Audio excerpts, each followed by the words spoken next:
Here we are. What problem are you solving? Let's say weekly, sort of, kind of podcast where we solve problems, innovate, and help you build better products. So let's see. We got John Ruark, Adam Burke, Ty Smith, and special guest for tonight, Jen. Introduce yourself, please. Woohoo! My name is Dr. Jen Fry, and I am a sports geographer and fan of all the women's basketball happening right now. So y'all better be watching some darn women's basketball. I also own two tech companies, and I'm a professional speaker. But watch women's basketball. That other than solving this problem, I need people watching women's basketball. Ty, don't make me fight you on this. So I love it because that's exactly what we like to start things off with, and so I'll let you elaborate. We always ask ourselves in the beginning. Jen, what problem are you solving this week? Oh God, and it literally is this week. I'm solving the problem of moving groups. So if you think about the last time you traveled with your friends or family, many times you have a Google sheet or a text thread to manage all the information, and you just kind of pray to Jesus nothing goes wrong. What we are doing is we're trying to solve a really old and boring problem. And the thing about this, I think within tech space, it's about like new and innovative. And we're just like trying to solve really boring problems that help people be really innovative. And so what we've done with Cordal is we've managed to put all that information, your logistics, travel, activities, lodging, everything in an easy to use app that you keep in real time. So everyone knows exactly what's going on and you never receive the text message asking, where are we going? What are we doing now? Boom. I love it. I know we're going to hear a lot more about it. So that's amazing. And I actually used it, and it's really good. No, Right not there. a shameless plug, but it's a plug. I like the shameless plug. We need shameless. We'll take all the shameless we can get. Right All now. the shameless. Yeah. How about you, Adam? What problem are you solving this week? Helping founders ask and answer what problem they're solving. Oh, that's meta. That's deep. Yeah. Ty, what problem are you solving? Let me see. The biggest problem of the week is having something to do with my day job. And right now, what I'm trying to solve is how to incorporate more opportunities in terms of resources, monies into underrepresented communities, particularly universities, HBCUs, other MSIs, to get that money flowing. There's a lot of money out there, but it's a innovation problem. The innovation problem is not a technical problem. It's a between the ears problem. And so how does that happen on both the giver side and the receiver side? So that's what I'm really focusing on this week. Nice. Very cool. John, what problem are you solving this week? Well, John, I'm actually working on, let's see, I'm trying to do lean portfolio management, but in a government context where they like to plan out 7 years at a time. And that's not very lean, but how do we take these constraints that Congress puts on our government customers and still try to make sure that we're building the right thing in just the right amount of time. So it's a mixed match of worlds, right? Some things don't always apply, but you try to be as lean as possible. So, well, John, I was down at South by Southwest, which I know we're going to talk a little bit about it, but I spent some time at the Capital Factory. And you and I remember Capital Factory because it was the government's innovation hub in the central part of the United States, down in Austin. right. And there is a lot of John and I, for Adam and Jen, there's a physics notion called Brownian motion, which is random activity that happens in systems that doesn't mean anything happened. It's just random activity that in some ways is looking at as how it's showing up, at least in the government system like you.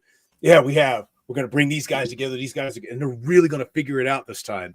What was fascinating while I was down there is that the number of the same conversations that showed up every single panel. Know your customer, understand the problem, get out and do customer discovery, run some experiment. Literally every single panel was like that. And so it tells me that there's some need. So bully for you, John, for working on it. Hopefully you can go from 7 years to a year. I think your dog will be old by then. Jen, he has a puppy. The dog will be like ready to retire by the time he figures it out. One day, working in government time.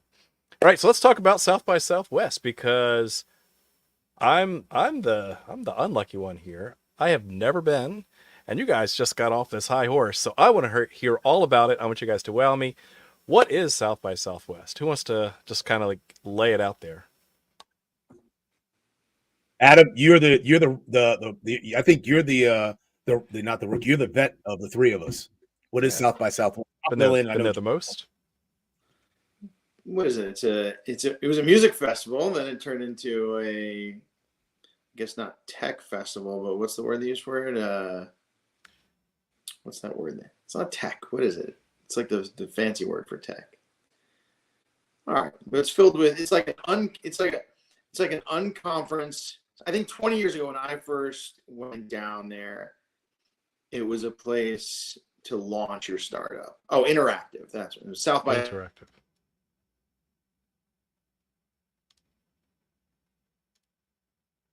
Oh, we lost your mic. Yep. Try again. me. Yeah, there you go. You're good. I was doing good for a while. So interactive. So basically, it's Woodstock goes professional. Is that what I heard? Yeah. And Okay. then, yeah, they turned it into, there was an education, South by Southwest EDU.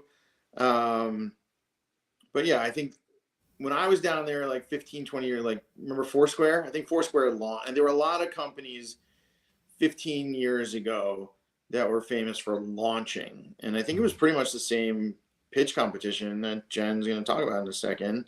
Then I think there was just a period of time where it's just a lot of, sponsorship, a lot of stuff, a lot of pop-up stuff. And now let's see how it reinvents itself.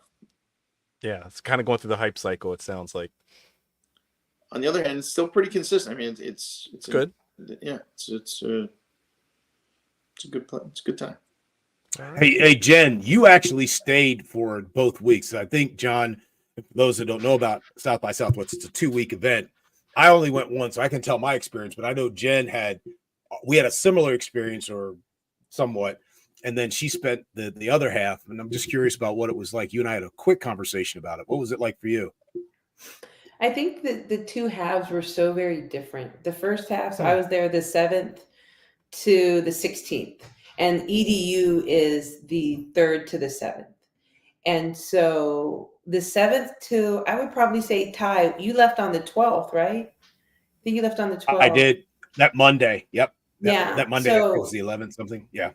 Yeah. So the 7th to the 12th was all like the interactive tech, AI, Web3, all of that stuff. And so it felt very frenzied because you have all of these activations, all of these houses, all of these educational things, all of the pitch stuff. Like it was just layered on top of layered.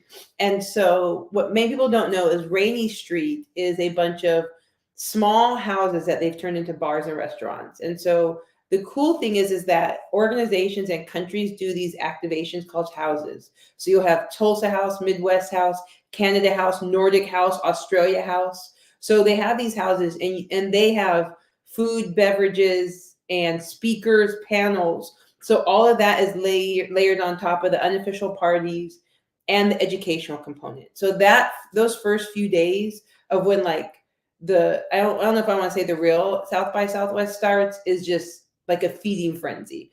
Everything is like 1.5 hour long lines. It's crazy. Wow. Absolutely crazy. And then starting about the 13th is when it starts music stuff and it completely chills out. So before, around the convention center, Hilton, and in that like 4-block area, everything had 1.5 hour lines. Then many of the stuff you could walk into open bar and just go in there and hang out. And it was just way different, the kind of two halves of that, the main South by Southwest. It was very fascinating to see how both of them coexisted and the different types of groups. Wow. That's interesting. Yeah, it's just, having not gone, it just seems like an interesting mashup of different cultures and events kind of happening, overlapping, with different peer cultures kind of clashing together for positive. Yeah, positive ideas. That's interesting. Cool. I had no idea that. I thought it was going to be the opposite. I thought it was going to get even more frenetic in the second week because of all the music, the concerts, and the movies. But it's interesting to hear. Yeah, like jazz and blues, whatever.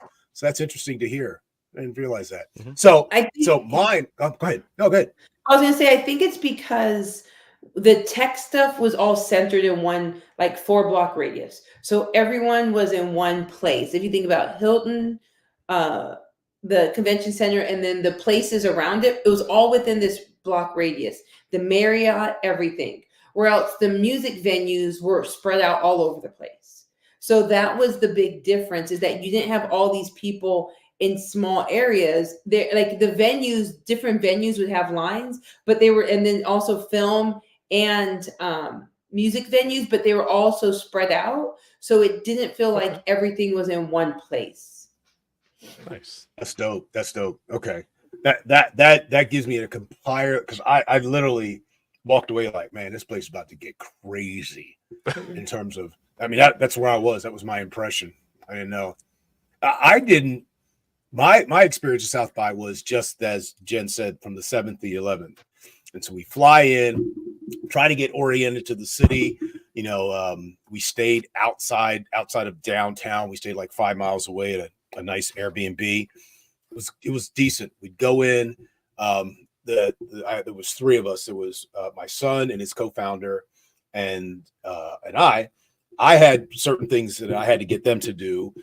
There were things that they needed that I wanted to get done, and so we would plan ourselves and we would split up. And I spent a decent amount of time at something called Capital Factory, which is the intelligence community and the DoD, their innovation space in Austin, which was, the attempt is to kind of spread out innovation across the country. And so I spent time there. I saw people I hadn't seen in a while, people that I had worked with in a previous life. John and I, where we used to work. John, I saw Sue Gordon. It was kind of cool to catch up with her. And then I spent time with my son, who had an opportunity to pitch his business on the main stage, which was so absolutely cool. He had 1 minute to pitch an idea, and I think he did well. I'd love to hear what Adam and Jen thought. But then to watch Jen get up there and do her thing, there you appreciate that, buddy. That's right. To watch Jen get up there and do her thing and being able to answer the question. She had 3 minutes, another 6 minutes. It was really cool. It was cool to see, because I judged student competitions, and there was one other category I didn't get a chance to see. I had some judging associated with, but it was cool to see how the students were able to think about, or not to think about, to display their ideas from what I saw in their submissions to how they actually put together their ideas. And able to articulate them and ask questions. So it was a very interesting experience. I would love to be able to go again. I just have to price it out differently. All right. So before we dive into Jen's pitch, tell me a little bit about your son and his co-founder's pitch. Like, so what were they pitching? Who were they pitching to? Mm-hmm. Kind of what was the premise, and how did it end up for them? So the company is called Black Horizon, BLKHRZN. And the idea, and I forgot, I should have wore the sweatshirt. Shameless plug. But the idea is that there is a $6 billion wedge in opportunity that is a consumption wedge, but not a production wedge. In other words, that $6 billion is about where Black gamers sit in a $60 billion a year industry. 60 billion. And there's like 6 billion there. So it's about 10%, but only 3% of the creators are in the professional creators are Black, even in a $60 billion total market and a $6 billion wedge. And so he's trying to bridge the gap between the creators and the consumption. And so he has an idea about how to do that. He has a 4-pillar business about doing, connecting with Call of Duty leagues or League of Legends and excuse me, creating, oh God, sorry guys, creating tournaments and professionalizing the environment, getting people. I think he said part of his pitch was passion for profit, like turn your passion into profit, which I thought was really cool. But I'm really excited about. He has a stealth project that actually he has a conversation with the Navy because he's an engineer. He's a mechanical engineer. He has a conversation with the Navy in 2 weeks, Adam. That he's going to be sitting down there talking to him. Nice. But it was really cool because what he was able to do in 1 minute is to take 10 minutes of ideas and squeeze it down and still be able to punch it home. And we were working on his pitch even at 8 o'clock that morning. He pitched at 6 o'clock that night. I mean, we were like at breakfast. Nope, that ain't right. Nope, that ain't right. And he got up there and ran from the top of his dome. Nice. So who was he pitching to, and what was the result? In the room. So there were 9 categories in the pitch competition. Jen, what was your category? Yours was Innovative World. Innovative World. Bunch of different categories. His was student category. There was 4 judges in the room, 5 judges, I think 4 or 5 judges, and they was pitching an idea to a room full of people who were interested in the student category. He wasn't pitching for cash. He was pitching for notice. He was pitching for testing. It was a test to see whether or not there was some resonance in the audience. So it wasn't for I'm pitching these guys because I want to have this much money and here's my ask. And so it was as a result, he was able to find some people to connect with. He was able by the time we left Monday, I think he ended up with almost 60 contacts. I mean, across a bunch of different people, people who have money, venture capital. So let me back up. I think your question was, who was he pitching to? Pitching to venture VC. Anybody who had money. He was looking for cash. Yeah, exactly. He was looking for cash. He was definitely looking for cash. So nice. It was great. As a dad, it was cool. It was just, I bet, mad cool. Cloud 9, man. That's awesome. Yeah, man. That's where it was. What did you guys think? I know, Adam, you were in the room. What'd you think? I was in the way back. I gotta thank Chris for opening the door for me, right? I think it was you. I think it was Ty. I will thank Ty instead of letting me walk in. So, but yeah, he wasn't pitching to me, but I was still there supporting him. Mm-hmm.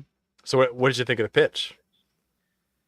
I thought it was great. It's. I mean, these are the kind of things we're talking a little bit before the stage. Like I'm interested. Like, what were you practicing? How did you know like what to cut? Like, you're obviously an expert in a lot of things. Like, I always get stuck on the storytelling. Like, he's amazing. His story is amazing. I've mentored him. I saw his deck 2 years ago, right?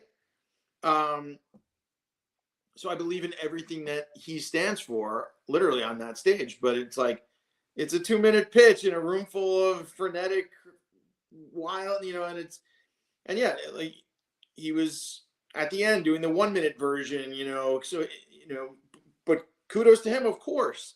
But he wasn't eligible simply because he was a student, right? There was no other. No, he wasn't eligible because there were 5 finalists and he was an alternate. So the finalists, like Jen, had 3 minutes of a pitch and then 6 minutes, Jen, for Q&A. I think it was 6. Yeah. Awesome. But it made me happy. It made me proud. We'll talk about the format.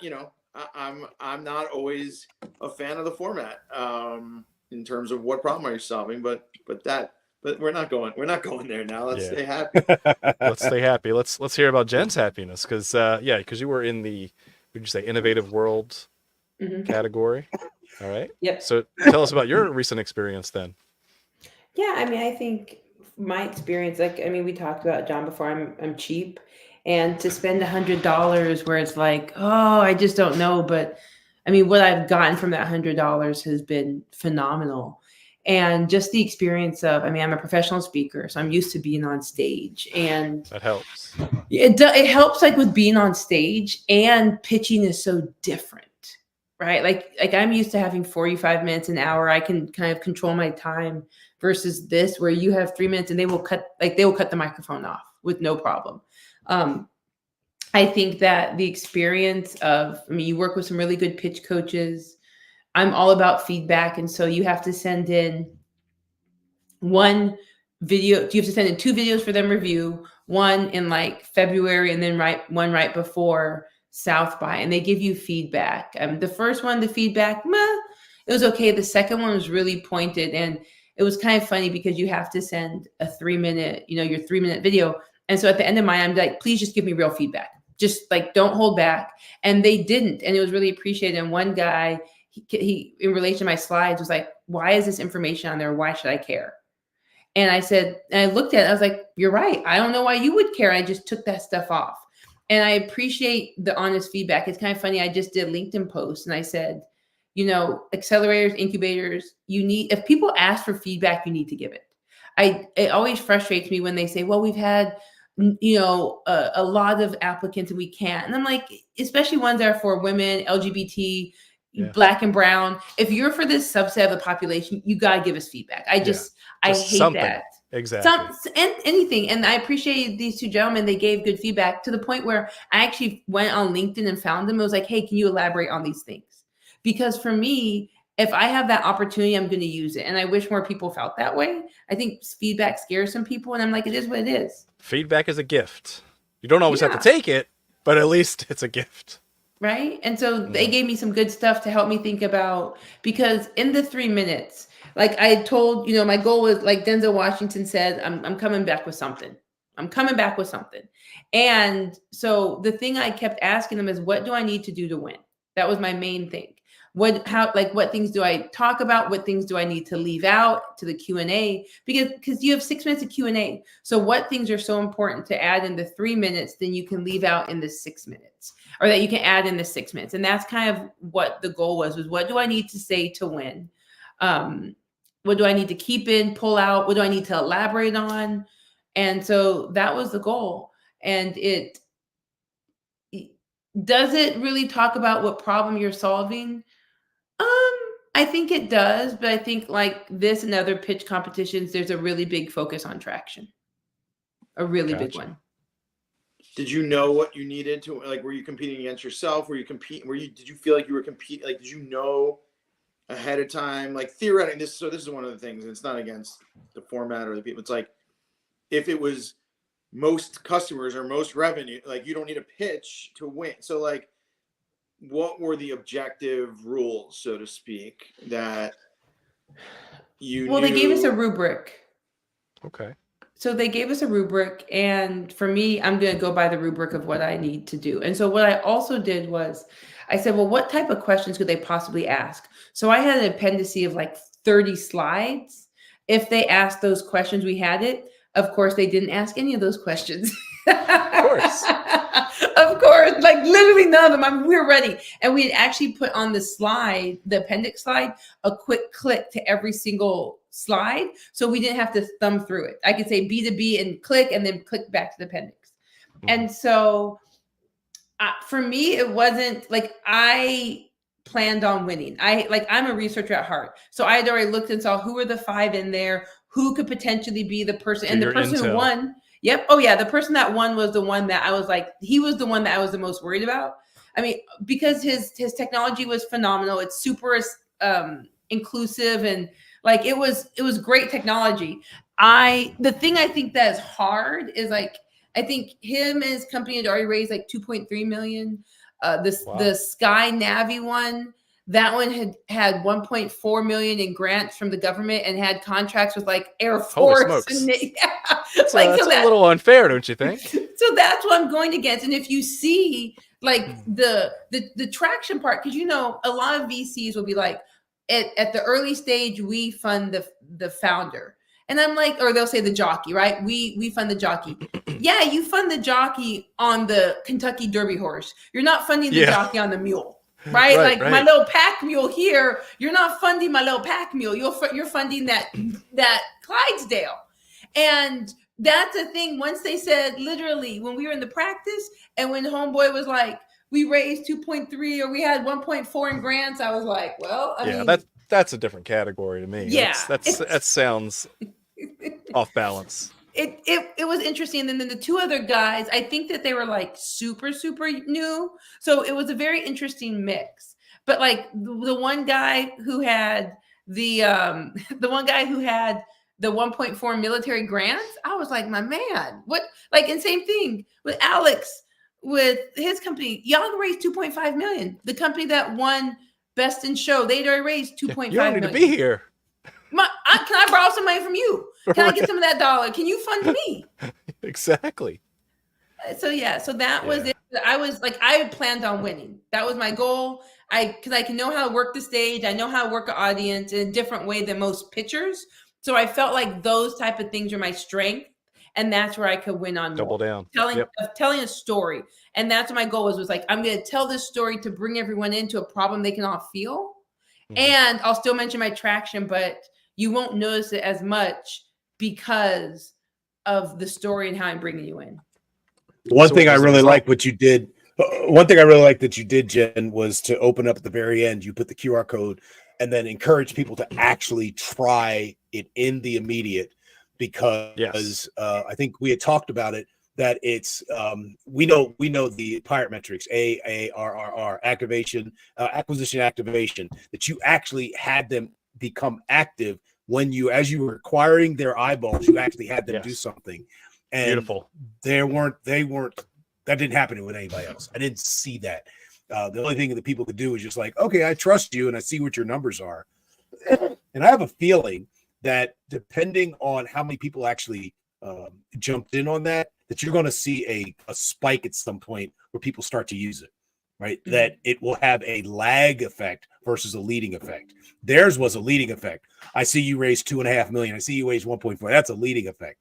But you're going to see a lag effect at some point as well, which I think is cool because it demonstrates you could come. I mean, it adds to your story, which is, oh yeah, you see this spike in activity. This happened a month after me being at South by Southwest and putting it out as an activation. Boom. That says a lot to a venture capital guy. Yeah, so I'm curious, what was the result? What are your next steps? I think it was interesting. So one of the things that I did was I set up a bunch of Google alerts for anyone like group going to South by, anything of that nature. So when any group was announced that they were going, I was able to look at them and be like, oh, snap, let me reach out. So one of our international pilots, they were from Scotland. And so I was able to chat with them. There was one, St. Louis was bringing a group of 50 and was able to chat with the girl. I actually saw her, St. Louis Maid. There we go. See, I did that for you, Adam. And there was like, even when I met groups that were like countries or organizations, I was like, okay, kind of take me to your leader. How can I get connected with the person running it? So I think my next steps are really just, especially with youth sports, college sports, are really trying to push and get users. I mean, that's our biggest thing right now is getting users, not necessarily the paid users, but just getting people on the platform and getting traction, because that's what's going to help us a lot right now. Activation. Exactly. You need activation before you get revenue. Yep. Yeah. Back to those pirate metrics. Traction or learning, not to put you on the spot. And then the other thing is, as I watch the clock ticking, so this wasn't, I mean, I want to keep talking about South by, but you also, were you in Australia or Singapore, or did you go? Oh, I'm going to Hong Kong at the end of April. And so, yeah. So, I mean, I want to. So what it is there's this, it's called Epic Startup Competition, Epic Elevator Startup Competition, I think. And it's Hong Kong based. And one of the things I tell people is you have to just apply to anything. Like, you just never know. And with this, I literally got the email and they paid for me. They flew me to Silicon Valley to pitch. And then I made one of the top ones. And now they're flying me to Hong Kong for a week to pitch. And so the first part is 60 seconds in the elevator. And then you make the top 12 from that, and then you get to pitch right after that for 3 minutes on stage. And so I think it's just really interesting, right? How like opportunities, it's when you're a founder, it's really easy to get down on yourself with all the no's. Like, you hear no so much. And I mean, Ty can attest to it. Like, I'm not really a crier. And there would be like one time where I'm just sitting there crying because like you get stuck in this of hearing no's. And all you need is like one yes to get that ball rolling. And so this is a really cool opportunity, this startup competition, because it's under mobility tech. So they have property tech, fintech, and mobility tech. And the group travel market in Asia is like 689 billion. And then business travel is 680 billion. So they have a 1.2 trillion market on business and group travel alone.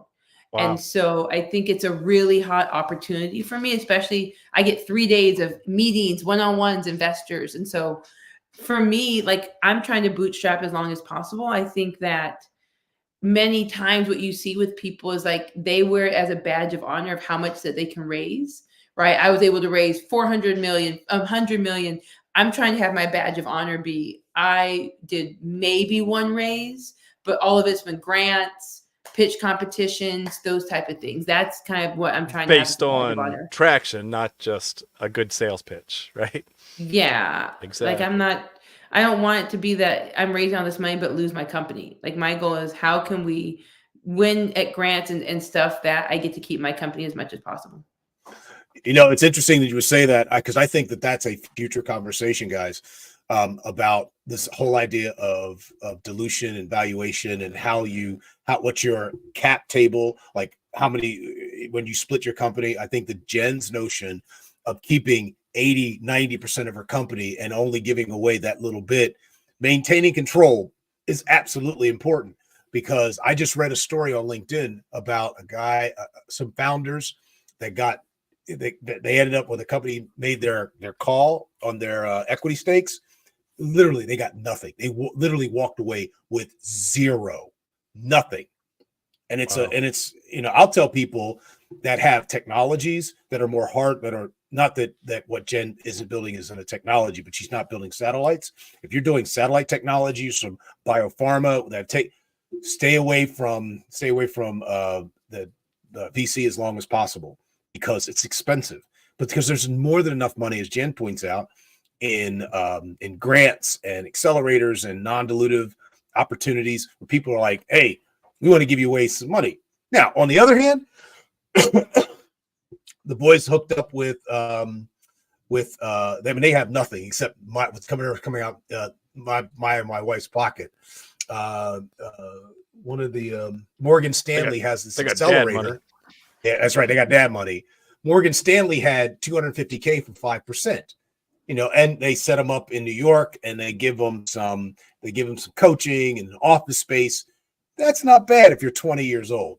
But if you're not 20 years old and you invested as much as Jen is invested in this out of her own pocket. Again, remember, audience, she got literally the award for the best bootstrap, which means look, I'm paying for this joker out of my own pocket. Zero, right? She pulled that stuff out of her own pocket. Can I chat real quick about what you had mentioned, kind of, Adam? I know before we went live about this idea of all pitch competitions aren't like, should you be doing pitch competitions versus getting customers? It's a great question. Yeah. What else would you add to that, Adam? What's your concern? What's your thought about pitch competitions? Well, let's start there so I can send it back to Jen. I mean, even as you were talking, and I didn't want to, apply to everything, which I agree with, especially because what you're optimizing for. You're optimizing for a yes, and you're optimizing for, a little confident, and that this is your milieu, so to speak. So it's like, it makes sense for you personally to apply to as many of these. But listen, it wouldn't be honest. We talk about focus all the time as coaches, so it's like we give the exact opposite advice. So,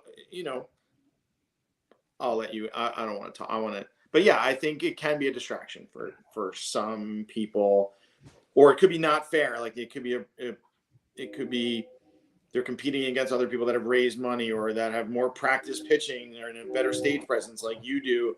And it's a foregone conclusion.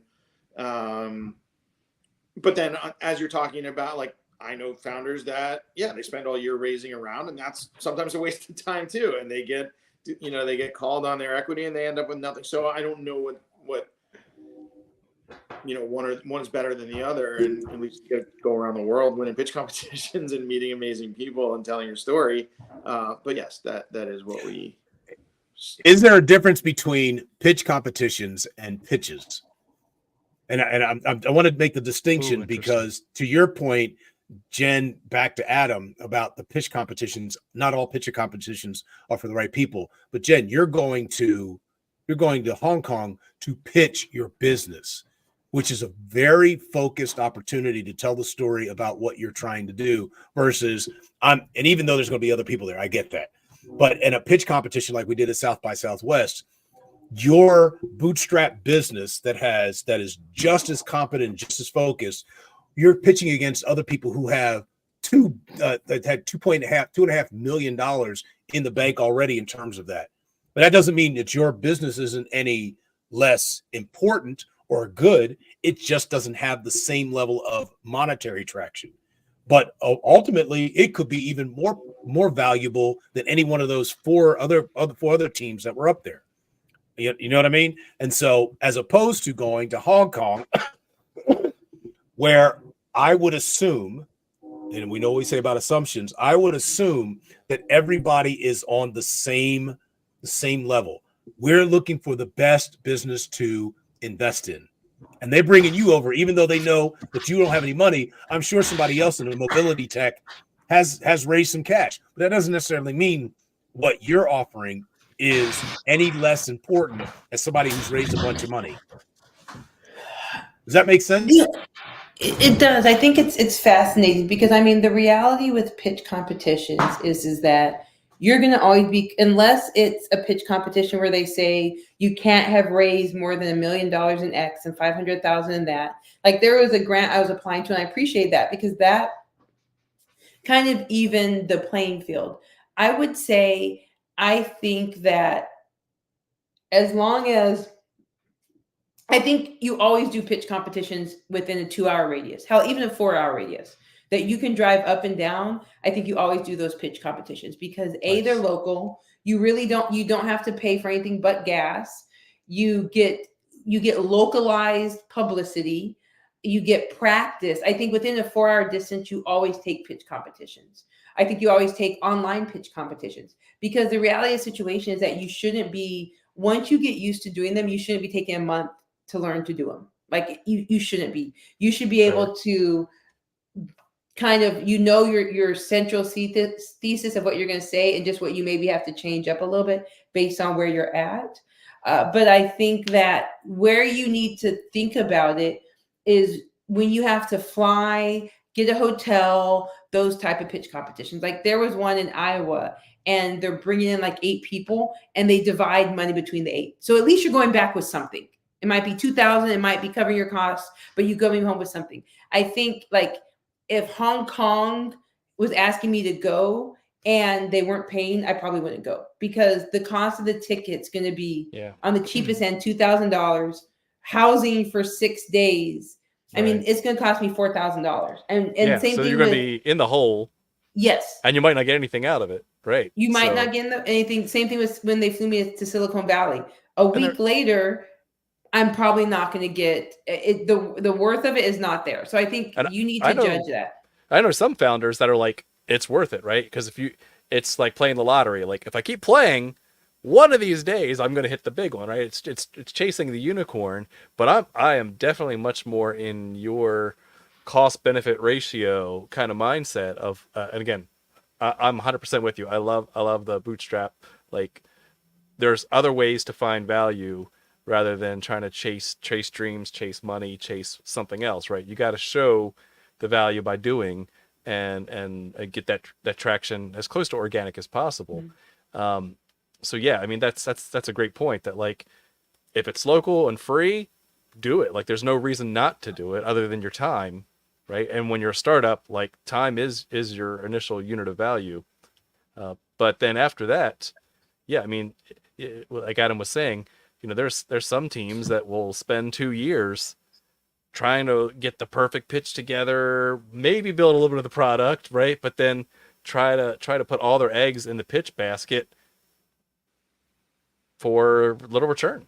And I think that is a waste of time. And I mean, you only have one shot at life here. So I just want to concur with what you're both saying, Jen and John, and that Jen, you're absolutely right. It's like back there's an old school rap group called EPMD, and one of their lines that I always go, it's like Lotto, you got to be in it to win it, right? To your point, John, that the idea of pitching to ground your story and getting feedback when you get to the ones that give you feedback, oh, I like this, I didn't like that, as cheaply as possible, I think it's powerful. Jen, we have one of the podcasts we did before. We talked about the economics of learning and how small do you make that economics of learning? How quickly can you learn maximizing, and I think Adam used the word optimizing time, talent, and treasure to learn as much as you can.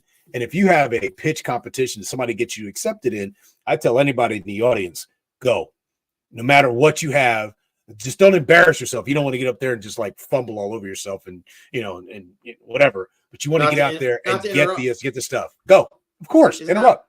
Wasn't that full circle? Wasn't our first guest? And didn't he come straight back from a pitch competition that you made him go to, or you suggested he? Isn't that what happened? Yep. Isn't that Javion? Yep. Exactly. Exactly. Who, by the way, has now done since then? He's done about six different pitch competitions. See? So he's been out there getting it out and grounding down his story. And I'll tell you what's interesting is that it has helped him understand where the gaps are in his business model. Because when he gets up there and he can't tell a coherent story, he knows there's something missing in his business model. And it's like, that didn't go over. That went over like a lead balloon because they didn't understand what I was saying. Because that means I didn't understand what I was saying because I couldn't articulate it. Well, let me ask a negative space question. When shouldn't a team or founder go for pitches? And this is open for all three of y'all. When would you recommend a team or founder not go into pitch space? I mean, I think when you ain't got the money. Like if you ain't got the money to fly somewhere, because let me preface, I'm not a gambler. I am not playing the lotto. Like I'm not in it to win it. My mom would give me $20 in Vegas and be like, you have to spend it all. And if I hit $5, I'm keeping all my money. So I don't do that. And I think like, if you don't have the money, don't do it, because I think it can be very sexy and like the sirens call to get notices that in California and all these places, but it's going to be making you broke. So I think like that point is very much to not do it. But as a professional speaker, you have to get those reps in, and you have to get the reps in with different type of judges, different type of locations, 1, 3, 5, 6. Like you have to get all of those nuances out, because you can't play the lottery well if you're not even like really practicing the different things. And so I think that that's the key to me, is that I think as long as it's fiscally responsible, you always do the pitch, always. And you might get, you know what? And you might get up there and sound like a dum-dum, but guess what it's going to teach you? You ain't going to be a dum-dum next time. That's right. I'm going to tell you that. You ain't Experience. going to be a dum-dum next time. Experience is the name we give our mistakes. Love it. So Ty, Adam? mine is interesting because I think when I would say, and Jen and I just had this conversation today because of a competition that's coming up that she has to create a video for. If you can't take and I'm telling you this is something that just was very clear to me prior the lead up to South by Southwest. If you can't take your 3 or 5 minute pitch and make it a 1 minute pitch, don't do it. Don't go, because Einstein said, if you can't explain it simply, you don't understand it well. Right? Because you need to be able to ground down your thing without all the jargon, without all the flashes that said, this is the problem we're solving, for whom, to do what, and this is how we know we've succeeded. Take 5 minutes, do it in 1 minute, boom. Make it grounded. Bring it, Adam, bring it. I think if you don't know what you're there for is one reason. I mean, if you don't know what your ask is, if you don't know, there's also something. I agree with there's not just cost, there's opportunity cost. So I don't want to be the downer of the group, so I agree that there's some point that put yourself out there, but I do think there's some point where there's a negative or diminishing marginal returns on, it's like, all right, all right, I got the feedback. I know the flaw in my business model, but now I got to go fix that flaw in my business model with experiment, and then I'll come back to the next pitch with an enhanced business model. Yeah, I also think there's certain time like the judge where if the judges don't understand, like might have an incredibly intelligent solution, or your market is, and the judges just don't get it. And you also want to be able to exist in any environment, so that's also could be seen as a challenge and a reason why you should go. But yeah, and if you're being taken advantage, what's the quote, like with free products, like if you don't know the business model, you are the product, or something. Like if you're being taken advantage of to tell a story. But yeah, I mean, it's hard to say, and I do agree there's a tremendous value. Of course, I recognize that. Yeah, I think I'd add to all what all three of you said. And pitch competitions are unique in the sense that there's an ask, right? You are expecting some value exchange based on who you're in front of. And I think if you really don't know what it is that you're asking for, that should be a big takeaway, right? Because and making sure that the valence is correct, that what you are actually asking is what the other person can provide, or other VCs can provide, for example, right? Because you may think that you need this additional set of resources, time, money, talent, whatever it is, but maybe that's not the right team that you're pitching to, or the right sponsors. So again, and then if you're just a team is just trying to look for sales is not pitch, right? Like that's a separate kind of thing, right? Sales is just getting people to buy, right? But pitching is actually an art, as I'm sure you all have experienced, of making sure that you demonstrate how your business model is working and where it's going, and what your predictions are, and then what you need to get to that next level.